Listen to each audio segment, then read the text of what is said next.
오늘 이 본문의 말씀을 가지고 우리 마음의 눈이 밝아지면 이란 제목으로 같이 말씀을 나누기를 원합니다. 우리의 마음의 눈이 밝아진다라는 뜻은 오늘 이 성경의 본문에 보면 17절에 있는 이 말씀, 다시 말하면 지혜와 계시의 영을 너희에게 주사라는 말과 같은 말입니다. 우리의 마음이 밝아진다는 것은 무슨 뜻이냐면 나의 영안이 열린다, 이런 뜻입니다.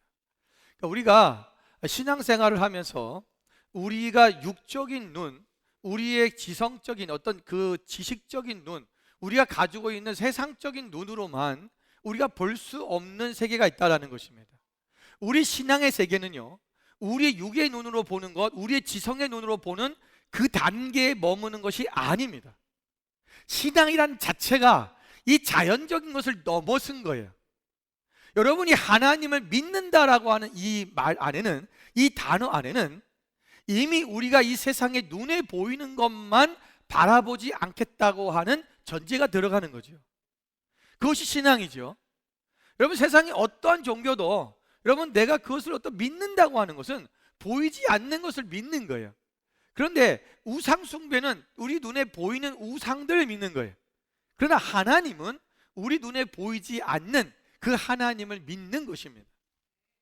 그리고 우리가 이 보이지 않는 하나님을 믿는데 내 마음이 밝지 않아서 내 영이 하나님을 바라보지 못한다면 우리의 신앙생활은 어떻게 보면 어둠 가운데 거한 것처럼 앞이 보이지 않고 칙칙하고 흐릿하게 가는 삶이 될 수밖에 없어요. 내가 믿음이 있는데도 불구하고, 내가 신앙생활을 하는데도 불구하고 늘 삶이 뭔가 빛이 보이지 않고 뭔가 뚜렷하지 않고 그저 내가 왔다 갔다 하는 것 같은 신앙, 뭔가 확실하지 않은 그런 신앙생활을 하고 있는 사람들이 있지요. 여러분 스스로도 굉장히 답답하죠. 왜 그럴까? 여러분, 오늘 이 성경에 나와 있는 오늘 본문의 에베소서의 이 본문은 사도 바울이 에베소 교인들을 위해서 기도하는 기도의 내용이에요. 내가 너희를 위해서 기도할 때 이런 기도를 한다라는 거예요. 그런데 내가 너희를 위해서 기도하는 그 기도의 내용이 뭐냐 하면, 그것을 함축적으로 한마디로 말한다면 너희의 마음의 눈이 밝아지길 원한다라는 거죠. 우리가 생각해 볼 게 하나 있어요. 그러면 오늘 이 에베소 교회 교인들은 어떤 모습이었을까? 여러분, 오늘 사도 바울이 오늘 이 너희의 마음의 눈이 밝아지길 원한다고 하는 그 기도의 대상, 그들이 누구냐 하면 에베소 교회 교인들이라는 거예요. 여러분 생각해 보십시오. 예수님을 믿지 않는 사람들이 아니고요, 예수님을 적당히 믿는 사람들이 아니고요, 지금 열심히 하나님을 믿고 예수 그리스도를 믿고 복음을 전파하고 죽으면 죽으리라 하고 살아가고 있는 초대교회 교인, 바로 에베소 교회 교인들에게 하는 말씀이라는 거예요. 그들을 향한 기도라는 것입니다. 오늘 많은 성도들이 오늘 하나님 앞에 이렇게 말합니다. 나는 이미 보고 있고 이미 알고 있습니다. 나는 하나님을 이미 알고 있다고 그렇게 이야기합니다. 우리는 먼저 스스로 이러한 마음을 버려야 된다는 거예요. 여러분, 우리가 얼마나 많은 성도들이 스스로 자신들이 알고 있고 모든 것을 보고 있다고 생각하는지 모릅니다. 어떤 사람은 자기의 특별한 경험을 통해서 나는 알고 있다라고 얘기를 합니다. 어떤 사람은 자기의 직분을 얘기하면서 내가 교회 장로인데, 권사인데 나 정도면 아는 거 아닙니까? 라고 이야기하는 사람도 있습니다. 어떤 사람은 자신의 신앙의 연조를 가지고 자기는 모든 것을 알고 있다고, 나는 모태신앙이기 때문에 다 안다라고 그렇게 이야기하는 사람도 있습니다. 오늘 사도 바울은 오늘 에베소 교회에 그렇게 말하고 있는 에베소 교인들에게 말씀하는 거예요. 그들을 위해 기도하는 거예요. 너희의 마음의 눈이 밝아지게 했으면 좋겠다. 너희가 지혜와 계시형을 통하여 너희가 하나님을 알게 되길 원한다. 여러분, 그 말은 무슨 말입니까? 오늘 우리가 하나님을 알아가는 데는 우리가 멈춤이 있어서는 안 된다는 것입니다. 우리가 하나님을 아는 것에서는 마스터가 있다는 게 아니에요. 우리는 그것을 끝낼 수 없어요. 난 다 알아요 라고 말한다는 것은 교만입니다. 오늘 우리는 계속해서 하나님을 더 알아가고 더 알아가는 그러한 삶의 단계에 있어야 되는 거예요. 그렇다면 오늘 우리가 하나님을 알아가는 데 있어서 정말 필요한 게 뭐냐면 우리의 마음의 눈이 밝아져야 된다는 것입니다. 여러분, 태초에 하나님께서 인간을 창조하셨을 때에 아담과 하와는 그들의 마음의 눈이 밝았을까요? 어두웠을까요? 그들은 밝았어요. 왜냐하면 마음의 눈이 밝은 자만이 하나님과 교제할 수 있어요. 그들은 하나님과 대화했어요. 하나님과 아주 친밀한 교제 가운데 있었던 사람들이 아담과 하와였습니다. 근데 그렇게 마음의 눈이 밝아서 영안이 열려 있었던 그런 아담과 하와인데, 오늘 하와가, 여러분, 사단이 뱀을 통해서 하와를 유혹할 때 그 결정적인 한마디가 있었어요. 야, 너 이거 먹어도 죽지 않아, 이 말이 아니에요. 뭐였습니까? 이걸 먹으면 내 눈이 하나님처럼 밝아진다는 거예요. 저는 이 말씀을 생각하면서 묵상하면서 그런 생각이 들었습니다. 아니, 이미 마음의 눈이 밝은 하와가 왜 또 더 밝아지기를 원했을까? 너가 하나님처럼 눈이 밝아진다고 하는 이 말이 왜 하와에게 그 선악을 알게 한 나무 열매, 하나님이 먹지 말라고 하셨던 그거를 따먹게 되는 동기가 되었을까? 여러분, 이 얘기에 대한 것은요, 어떤 주석에도 나와 있지 않아요? 여러분, 왜 그랬겠습니까? 여러분, 인간에게는 뭔가 그런 게 있는 것 같아요. 아마 아담과 하와의 가운데 내가 하나님처럼 눈이 밝아진다고 하는, 오늘 내가 하나님과 교통하고 있으면서 오는 밝음, 그 영안이 열려서 주님과 함께 교통하는 그 밝음의 문제가 아니라, 그는 뭔가 하나님처럼 되고 싶어하는 그러한 교만함이 그들 가운데 더 크게 일어나지 않았을까? 우리의 밝아짐은요, 이 선을 넘으면 안 되는 거예요. 왜 내 눈이 밝아져야 되는가? 내 영안이 뛰어야 되는가? 그 이유가 뭐니까? 하나님을 알기 위한 거예요. 거기서 대치. 그런데 내가 하나님을 알기 위한 것에서 넘어서서 나도 하나님처럼 되고 싶어, 나도 하나님과 같은 능력을 행하고 싶어, 그런 어떤 절대 주권자의 그 선을 넘어서려고 해서는 안 된다는 것입니다. 우리 쉽게 얘기하면 이런 얘기예요. 우리가 영적으로 성령의 충만함을 받으면 은사가 임하죠. 그럼 많은 사람들이 은사가 임하면 그 은사를 받고 내가 하나님의 은사를 받은 목적이 뭐예요? 하나님을 더 알기 위한 거예요. 거기에요. 그런데 여러분, 은사를 바라는 사람들의 대부분의 목적이 뭡니까? 나도 이런 능력이 있어. 그래서요, 심지어는 사람들을 자기의 능력으로 컨트롤하려고 해요. 이게 성령의 은사를 받는 사람들의 대부분의 모습이에요. 그래서 우리가 조심해야 되는 부분이 여기인데, 많은 사람들이 여기에 걸려 넘어져요.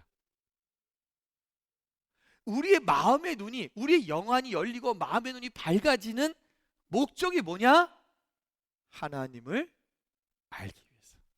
그래서 오늘 본문에도 보면 지혜와 계시의 영을 너희에게 주사 하나님을 알게 하시고 그랬어요. 여기에요. 이 선을 넘어서면 안 돼요. 그것이 교만이에요. 여러분, 우리가 오늘 사도 바울이 이러한 그 경험이 있고 경력이 있는 이 에베소 교인들에게 너희가 눈을 떠야 된다. 그리고 너희들은 영적으로 열려야 된다라고 계속 말씀하고 있는 거죠. 그렇다면 우리의 마음의 눈이 밝아지면 어떤 유익이 우리 가운데 오는가? 그것 때문에 오늘 말씀하시는 거죠.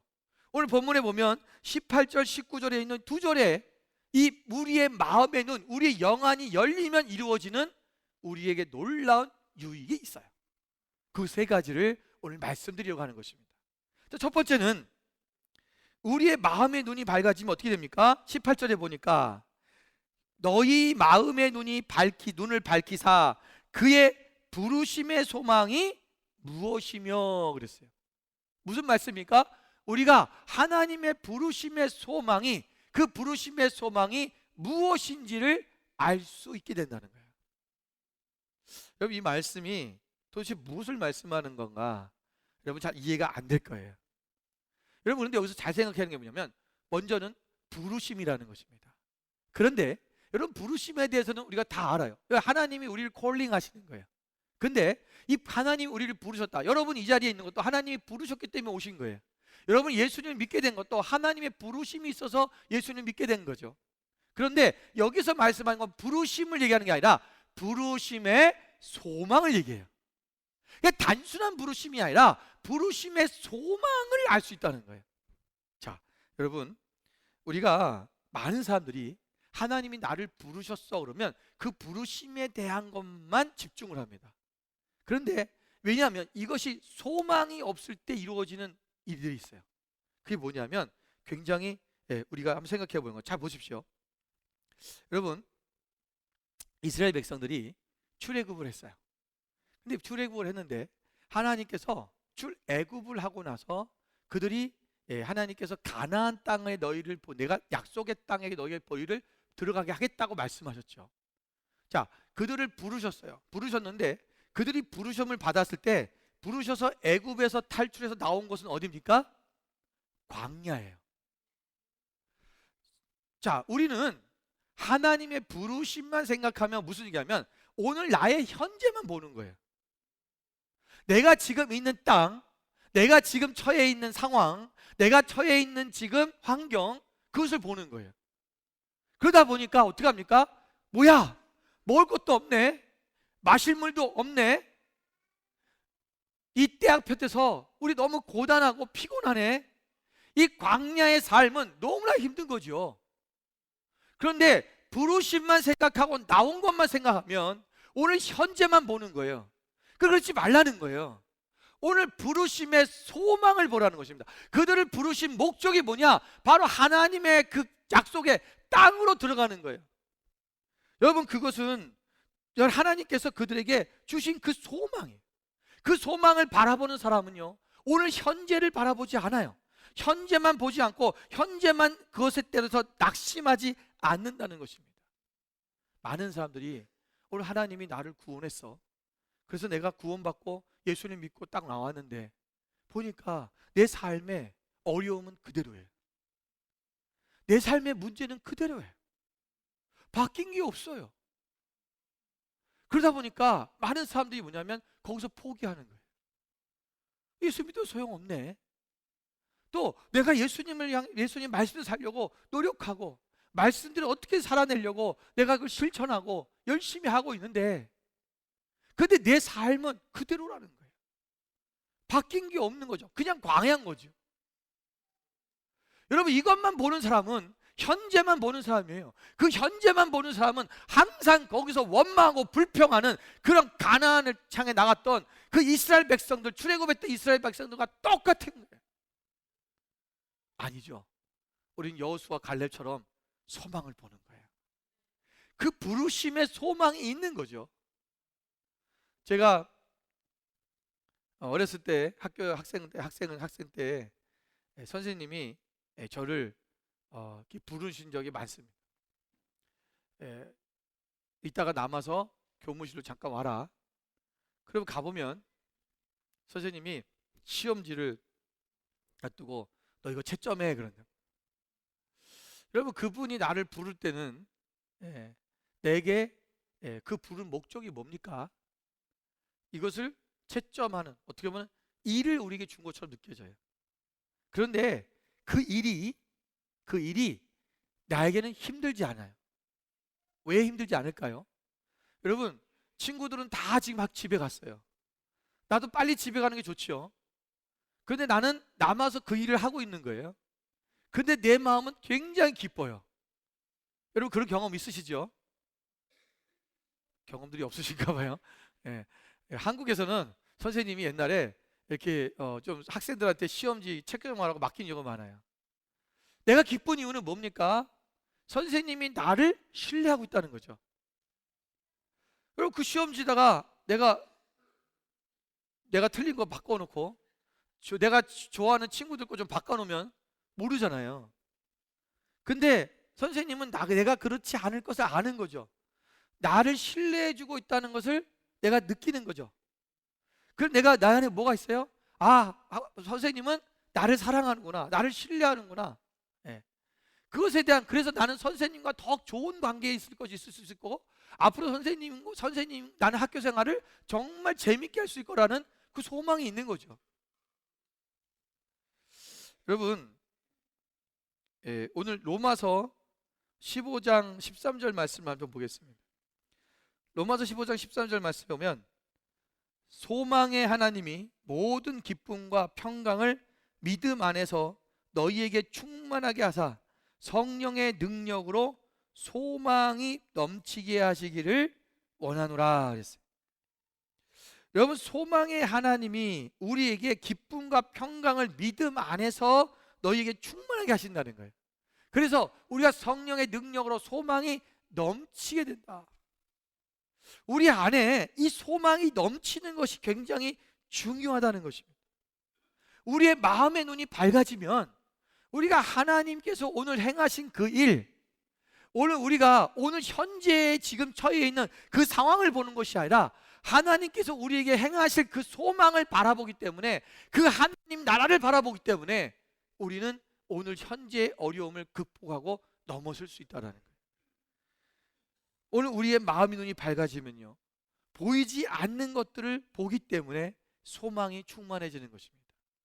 여러분, 믿음은요, 보이지 않는 것들의 증거라라고 히브리서 11장 2절에 말씀하고 있어요. 우리가 보이지 않는 것을 증거하는 거예요. 여러분, 믿음은 보이지 않는 것을 얘기하는 거예요. 오늘 우리의 신앙이, 우리의 삶이, 우리가 하나님의 그 부르심의 소망, 그것을 볼 수 있어야 돼요. 그게 없는 사람은 늘 현재의 삶 때문에 힘들어하고 원망하고 불평하고 낙심하고 포기하는 거예요. 여러분, 많은 사람들이 예수님을 믿으세요라고 우리가 복음을 전하면 그들 예수님을 믿지 않죠. 영접하지 않는 이유가 뭡니까? 그들은 오늘도 계속 눈에만 보이는, 육적인 눈에 보이는 것들만 추구하고 그것만 바라보기 때문에 그렇습니다. 예수를 믿는다고 손해보는 게 아무것도 없어요. 그럼에도 불구하고 그들은 예수를 믿으라는 그 소리에 그들은 귀를 닫고 귀를 막습니다. 왜 그렇습니까? 그들에게는 소망이 없기 때문에 그렇습니다. 여러분, 고린도전서에 보면 9장 9절부터 10절 말씀에 재미있는 말씀이 있어요. 같이 한번 읽어볼까요? 모세의 율법에 곡식을 밟아 떠는 소에게 망을 씌우지 말라 기록하였으니 하나님께서 어찌 소들을 위하여 염려하심이냐? 오로지 우리를 위하여 말씀하심이 아니냐? 과연 우리를 위하여 기록된 것이니 밭 가는 자는 소망을 가지고 갈며 곡식 떠는 자는 함께 얻을 소망을 가지고 떠는 것이라. 아멘. 여러분, 이게 무슨 말씀이냐면, 구약에 보면 곡식을 떠는 소에게 입에 망을 씌우지 말라 그랬어요. 이 망을 씌우지 말라는 이유는 뭐냐면, 소가 이 곡식을 떨 때 이제 그 맷돌 같은 그런 것에 소리에다가 매둬야 되거든요. 그 소가 그것을 끕니다. 소가 왔다 갔다 하다 보면 그것이 그 곡식이 이제 막 떨어지기도, 옆에 떨어지겠죠. 겨 같은 게 있지, 이제 그 껍데기가 이제 떨어지기도 하고, 그러면 소가 그것을 먹을 수 있게 놔두라는 거예요. 그 소가 먹지 못하게 그걸 막지 말라는 거죠. 근데 이 얘기를 그것을 소를 위해서 하는 하나님께서는 소들에게도 이렇게 인애를 베푸시는구나. 하나님은 사랑이 있으시구나. 그 소들을 위한 말처럼 우리가 들려요. 그런데 오늘 사도 바울이 고린도 교회에게 말씀하신 게 뭐냐면 그게 소들을 위한 말씀도 되지만 그런데 정작 그 말씀이 소를 위한 말씀이 아니지 않냐. 그게 무슨 말이야? 우리를 위한 말씀이다. 왜? 이 말씀엔 뜻깊은 게 있어요. 그게 뭐냐면 여러분 하물며 짐승인 소도 일을 하면서 뭔가 소망이 보여야 된다는 거예요. 그렇잖아요. 일하면서 그래도 뭔가 좀 떨어지는 게 있어야지. 그 먹을 거라도 있어야지. 근데 입을 딱 막아놓으면 그 일만 해야 되는 거예요. 소망이 없는 거죠. 그거 더 힘든 거예요. 저희가 어렸을 땐 그 부활절이 되면 이 부활절 달걀을 이제 집사님들이 삶아가지고 우리 학생부나 청년부에 갖다 주셔요. 그러면은 그걸 가지고 이제 예쁘게 그림도 그리고 또 거기다 포장도 하고 그런 일들을 많이 했어요. 근데 늘 부활절마다 기대하는 게 있어요. 여러분 지금은 애들요 이 부활절날 그 계란 삶은 거 하잖아요. 그 애들이 별로 소망이 없어요. 왜냐하면 삶은 달걀 줘도 안 먹어요. 애들이 싫어해요. 네. 근데 저희 때만 해도 그때는 그게 소망이 있는 거예요. 왜? 그 삶은 달걀 싸다가 깨진 게 있으면 먹는 소망. 그래서 집사님들이 일부러 깨진 것들까지 다 주세요. 우리는 그걸 요즘 애들은요 그 부활절날 가게나 싸러 가면 왜 우리 시켜 막 힘들다 그래요. 우리는 너무 기뻤어요. 왜? 그날은 삶을 달걀을 실컷 먹는 날이에요. 심지어는 안 깨진 것도 일부러 깨쳐서 먹어. 살짝 눌러갖고 야 깨졌다 그러고 깨먹고. 그때는 막 이 삶을 달걀을 아주 배 터지게 먹는 날이에요. 소망이 있는 거죠. 우리가 주님의 나라의 일을 하는데 소망이 있어야 된다는 거예요.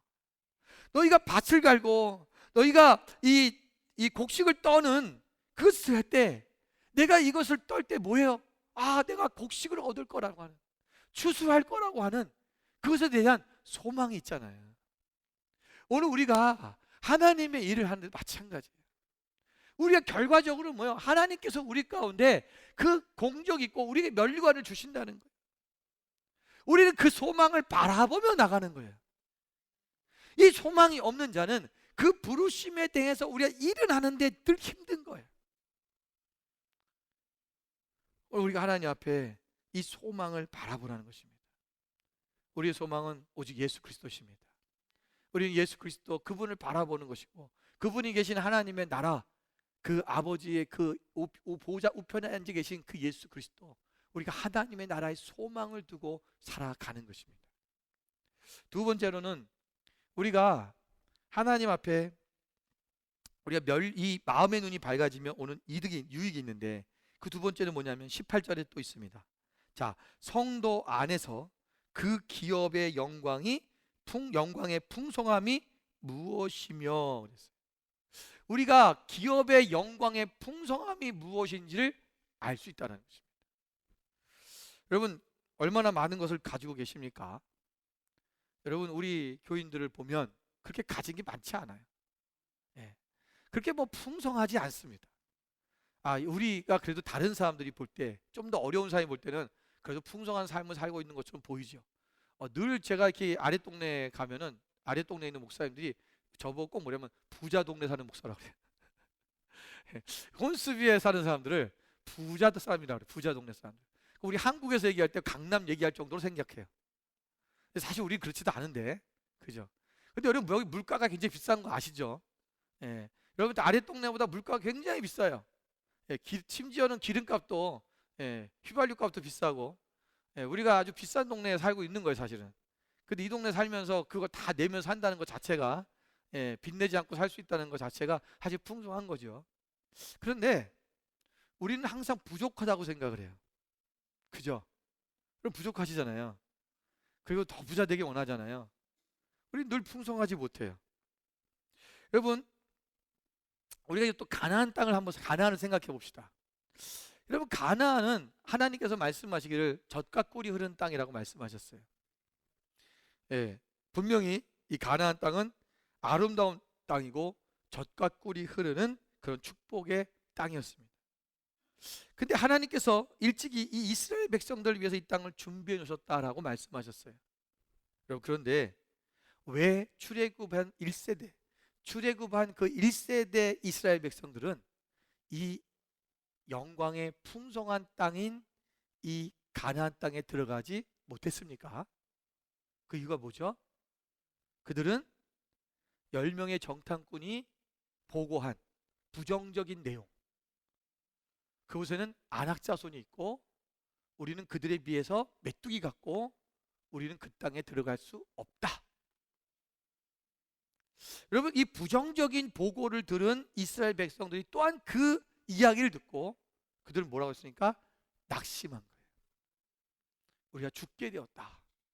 우리가 애굽에서 죽었어도 될 거를 이 광야까지 와서 죽게 만들었다고 모세를 원망하고 하나님을 원망합니다.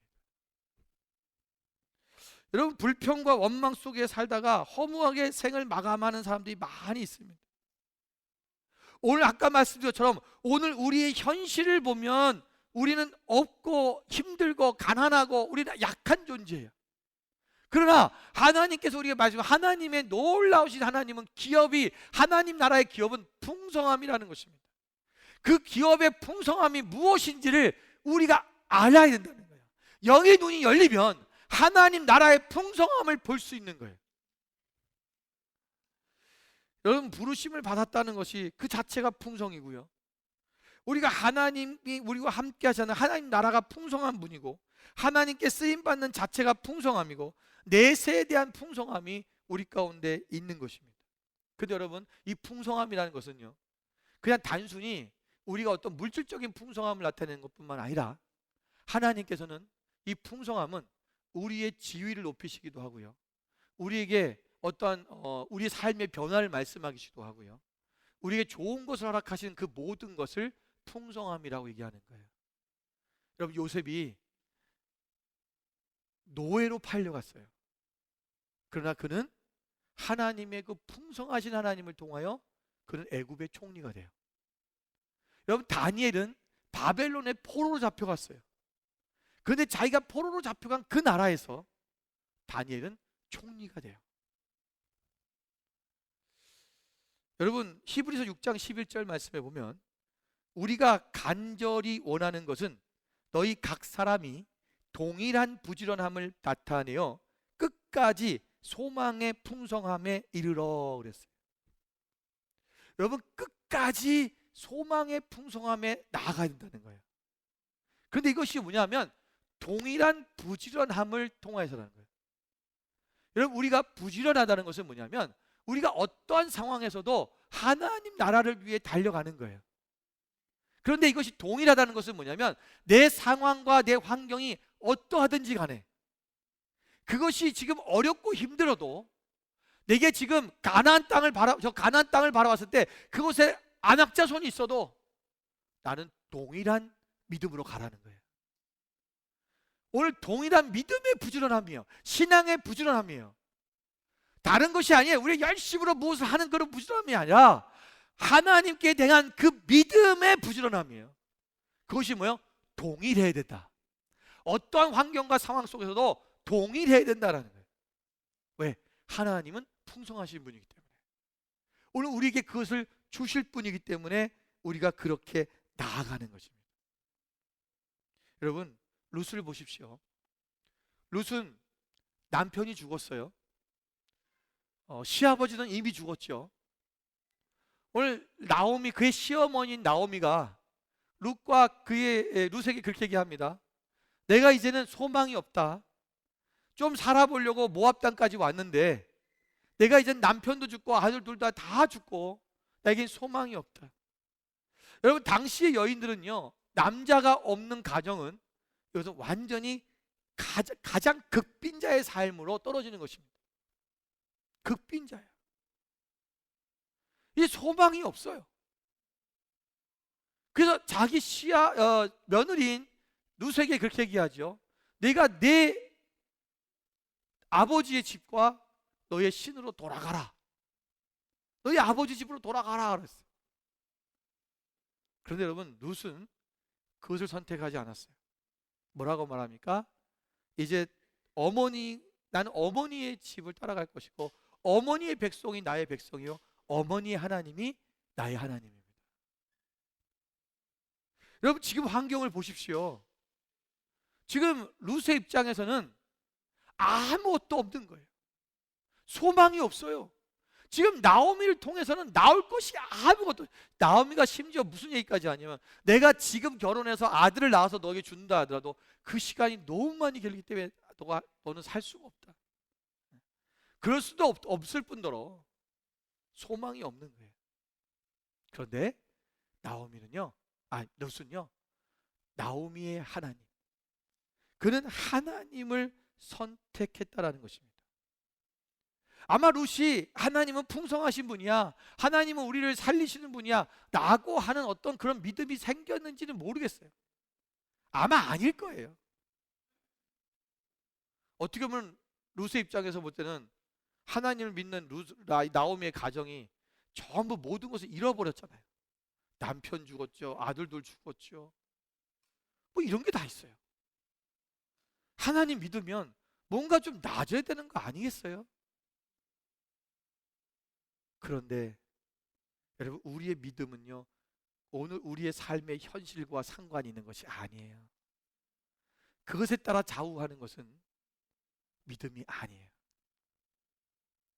내가 기도한 것이 이루어지지 않았다고, 내가 원하던 것이 원한 대로 되지 않았다고 우리의 믿음이 바뀌는 거 아니에요.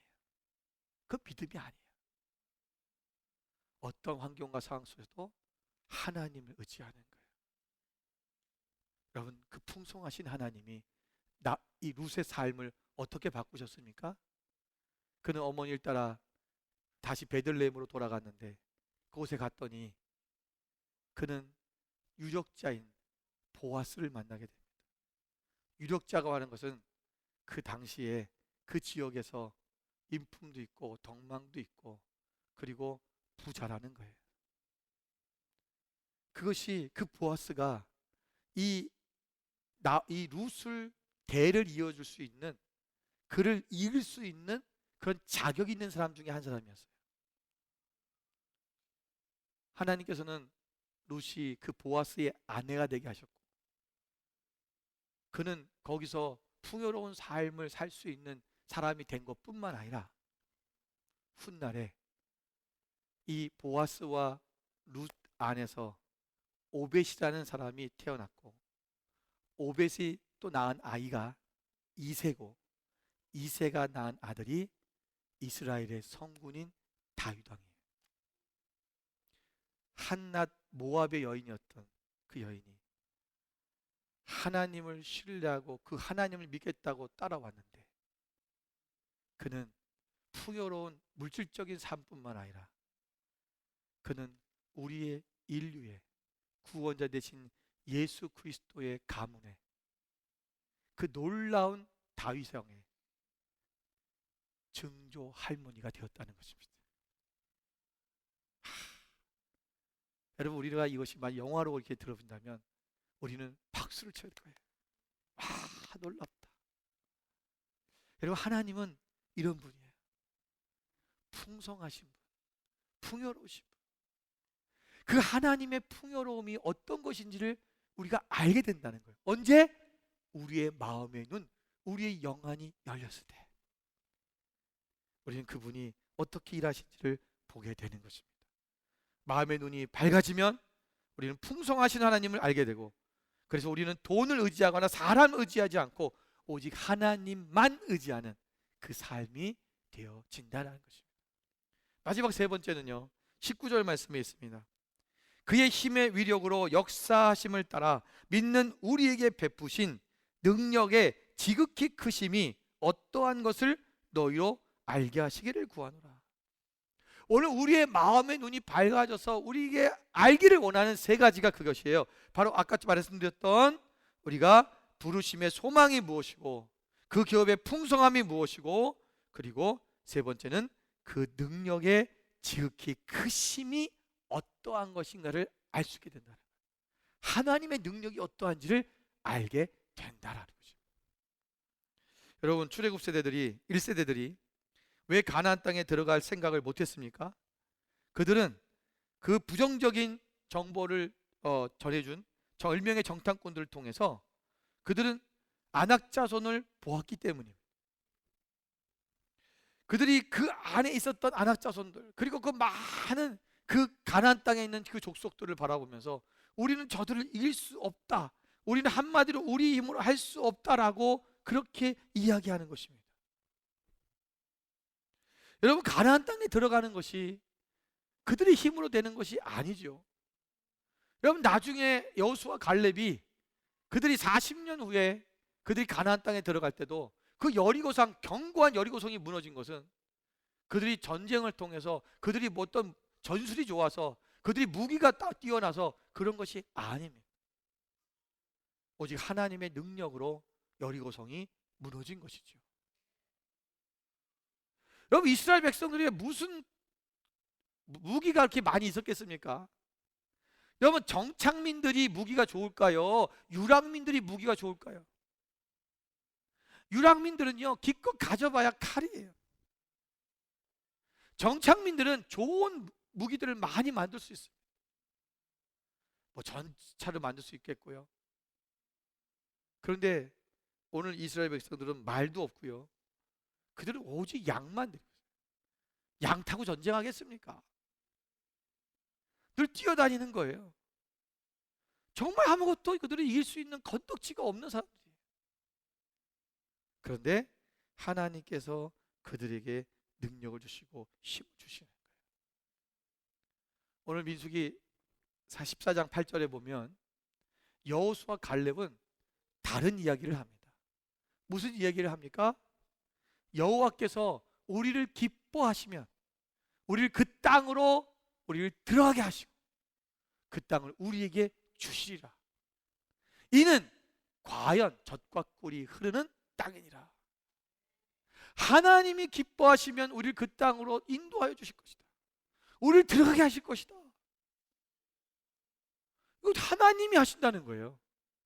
오늘 10명의 정탐꾼과 이 2명의 여호수아 갈렙이 차이는 무엇이냐면 그 하나님의 능력을 믿었느냐 안 믿었냐는 거예요. 오늘 우리 영안이 열린 사람은요, 하나님의 능력을 보는 거예요. 나의 능력을 보는 것이 아닙니다. 하나님의 능력을 보는 거예요. 여러분, 시브리 스가랴 4장 6절에도 뭐라고 말씀합니까? 우리가 그가 내게 대답하여 이르시되 여호와께서 스룹바벨에게 하신 말씀이 이러하니라. 뭐라고 말합니까? 만군의 여호와가 너에게 말하노니, 만군의 여호와가 말씀하시되 이는 힘으로 되지 아니하며 능으로 되지 아니하고 오직 나의 힘으로 되느니라. 오직 하나님의 영으로 된다는 거예요. 우리의 힘으로 능으로 될 수 없습니다. 여러분, 하나님의 능력을 여러분 붙드십시오. 그분은 모든 것을 할 수 있으신 분입니다. 왜냐하면 여러분 보세요. 오늘 그 뒤에 20절부터 23절에 나온 내용이 뭐냐면 그 능력에 대한 얘기예요. 근데 여기서 하나님의 능력, 예수 그리스도의 능력이 무엇인가, 그거를 먼저 보라는 거예요. 우리 능력 그러면 뭔가 뭐 힘세고 또 뭔가 뭐 놀라운 일들을 행하고 뭐 이런 거를 먼저 생각하는데, 여기서 말씀하고 있는 능력은 좀 달라요. 자, 그 능력이 뭘까요? 20절의 말씀을 보면 첫 번째, 그의 능력이 그리스도 안에서 역사하사 죽은 자 가들 가운데서 다시 살리시고 하늘에서 자기의 오른편에 앉히사 그랬죠. 이게 뭡니까? 하나님께서, 예수님께서 뭐예요? 부활하신 능력을 얘기하는 거예요. 하나님은 죽은 자를 살리시는 능력이 있습니다. 여러분, 인간은요 절대로 죽은 자를 살릴 수가 없습니다. 제가 단언컨대 인간의 과학과 의학이 아무리 발전해도 여러분 사람을 살릴 수 없습니다. 죽은 자가 깨어나는 것은 하나님의 역사시고 하나님의 분야입니다. 여러분, 인간이 이 일을 못한 이유가 뭐냐면 피를 못 만들어내요. 우리 인공적으로 인공 심장도 만들고 인공 장기들을 다 만들지 않습니까? 인공 뼈도 만들고 여러분 다 할 수 있어요. 이제 과학이 발달하면 인공 뇌도 할 수 있을지 몰라요. 전기적인 어떤 작업을 통해서 모든 걸 만들 수도 있을지도 모르겠어요. 그런데 한 가지 안 되는 게 있어요. 그게 뭐냐면 피를 못 만들어요. 여러분, 피는 피가 골수에서 생성이 되는데 이게 어떻게 생성되는 것이 대한 부분에 대해서 굉장히 미스테리예요. 아직도 과학자들과 의학자들이 이것을 발견하지 못해요. 여러분, 만약에 우리가 피를 만들 수 있다면 모든 백혈병을 다 고칠 수 있어요. 그리고 우리가 모든 암에 걸린 것도 다 고쳐요. 왜 그러냐면 우리가 세포잖아요. 다 암세포잖아요. 그럼 피를 한번 걸러주면 돼요. 싹 걸러서 새 피로 다 넣어버리면 여러분, 암세포가 다 없어지고 새로운 피로 해서 우리가 다시 새롭게 탄생할 수 있어요. 제가 몇 년 전에 오래됐죠. 우리 교단 목사님 딸이 아주 이 특수한 백혈병에 걸렸어요. 그래서 정말 이 200명, 세상에 200명이 그런 병이 걸렸는데 200명이 다 죽는 병. 그래서 그 아이를 놓고 굉장히 많이 기도했습니다. 그 아이 이름도 우리 딸 이름과 똑같아가지고 우리 이 시드니에 있는 모든 목사님들이 또 교회들이 다 같이 기도했죠. 근데 하나님께서 그 아이를 살리셨어요. 근데 골수가 맞는 사람을 만나게 하셨고, 그걸 원래 해도 잘 안 되는 건데 그 아이는 그걸 통해서 살아나기 시작했어요. 근데요, 그 아이가 이제 퇴원해서 봤는데요, 완전히 피부가요, 애기 피부예요. 얼굴이 그냥 아주 뻔히 새로 태어난 애기 같아. 크기만 컸지, 예. 키만 컸지. 그때 걔가 아마 고등학교 2학년 때인가, 그러니까 11학년인가 12학년 때쯤에 그런 일이 생겼었는데 키만 컸지요. 완전히 새로 태어난 아기 같은 거예요. 이 피라는 것이 그만큼 생명과 연관이 있는 거예요. 여러분, 인간은 사람을 살릴 수 없어요. 그런데 하나님은 생사를 주관하신 분이라는 거예요. 부활의 능력이 있다는 것입니다. 그리고 두 번째 말씀하는 것은 모든 통치와 권세와 능력과 주관과 이 세상뿐만 아니라 오는 세상에 일컫는 모든 이름 위에 뛰어나게 하신다. 그러니까 하나님은, 예수 그리스도의 능력은 뭐냐면 모든 이 세상의 모든 권능보다도 뛰어나게 하시는 분이라는 거예요. 그분은 위대하신 분입니다. 그리고 마지막 세 번째는 뭐라고 하셨냐면 그분은 교회의 머리가 되신다. 여러분, 예수 그리스도의 능력은 뭐냐면 부활의 능력이고 모든 권세 위보다 뛰어나신 분이고 교회의 머리 되신 분이라는 거예요. 이 말은 뭐냐? 오늘 우리가 이 땅에 살아가면서 우리가 온전히 의지하실 분은 그분밖에 없다라는 거예요. 우리의 생사를 주관하시고 우리의 모든 위치와 모든 직위와 우리의 모든 세상의 삶에 있는 모든 것들을 다 주관하시는 분이 누구냐? 바로 예수 그리스도라는 거예요. 우리 영안이 열리면 우리는 오늘 현재의 삶 속에서 내가 어떤 자리에 앉을까, 그것 때문에 염려하고 그것 때문에 내 마음을 쏟지 않아요. 왜? 그것 또한 하나님이 하실 거기 때문에. 언젠가 하나님이 쓰실 때는 나를 들어 높이실 것입니다. 언젠가 하나님이 쓰실 때는 우리를 머리 되게 하실 것입니다. 세상에 살아가면서 여러분, 그런 것 때문에 아웅다웅하지 마세요. 나를 우습게 보느냐, 나를 없이 여기느냐, 그거 생각하지 마세요. 그게 뭐 그렇게 대단합니까? 우리가 8월 25일 날 이 시드니에 있는 부교육자분들, 부교육자 가족들을 초대해서 파티를 합니다. 저랑 몇 명의 목사님들이 뜻을 합쳐서 그걸 하기로 했어요. 우리가 이 많은 이제 담임하는 목사님들은 성도들님들한테도 그렇고 어디 가서 대접받을 일이 참 많아요. 그런데 이 부교육자분들은 대접받는 일이 사실 없죠. 그 자녀들이 어렸을 때부터 아버지가 목사인 것 때문에 받는 스트레스가 굉장히 많아요. 좀 어린 아이들, 초등학교 아이들, 이런 좀 자녀들, 그 목회자 자녀들을 사실은 위로하기 위한 거였어요. 그런데 이 아이들이 오려면 또 부모가 같이 와야 되니까 같이 그냥 부교육자들도 같이 섬기자, 이런 이제 취지가 돼서 저희가 이식가정을 초청을 해서 합니다. 그래서 아주 세련되게 아주 고급스럽게 할 거예요. 그리고 우리 담임 목사들이 나비 넥타이를 메고 서빙할 겁니다. 예, 우리가 섬기는 거예요. 여러분, 내가 누구냐, 내가 어떤 위치에 있느냐, 이거 중요하지 않다는 거예요. 우리가 낮은 자리에서 섬김의 자리에 가운데 있어야지. 여러분, 요셉처럼 정말 노예가 돼서 정말 세상의 가장 밑바닥인 삶을 살아도 그가 하나님의 소망을 바라보는 사람이라면 하나님은 반드시 그를 높여야. 여러분, 가끔 보면 누가 나를 업신여겼어, 나를 이렇게 얘기했어, 나는 이런데 나를 저 아랫사람으로 봤어, 목사님은 나를 우습게 봤어. 여러분, 이러한 마음들이 들 때가 있어요. 왜 그렇습니까? 나의 자리에 대한 문제예요. 여러분, 날마다 겸손한 자리에 서십시오. 하나님의 모든 능력은 그분께 있는 거예요. 언젠가 그분께서 나를 높이실 때가 와요.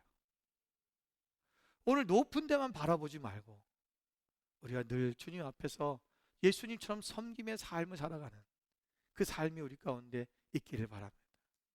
영의 눈이 열린 사람, 마음의 눈이 열린 사람은요, 우리가 하나님이 날마다 부르심의 그 소망이 무엇인지를 알고 오늘 현재를 바라보지 않고 소망을 향해서 끝까지 달려갈 것이며, 우리의 풍성하신 하나님, 그 기업의 풍성함이 영광이 무엇인 것을 알아서 오늘 우리 현실의 부족함을 보는 것이 아니라 오늘 우리 풍성하게 채우시고 우리를 높이실 그 하나님을 바라보면서 우리가 끝까지 달려가는 것입니다. 오늘 우리의 능력이 시신 예수님, 능력의 하나님을 바라보며 오늘 우리가 주님 앞에 승리하며 나가시는 저분 되시기를 주님으로 축원을 드립니다. 기도하겠습니다.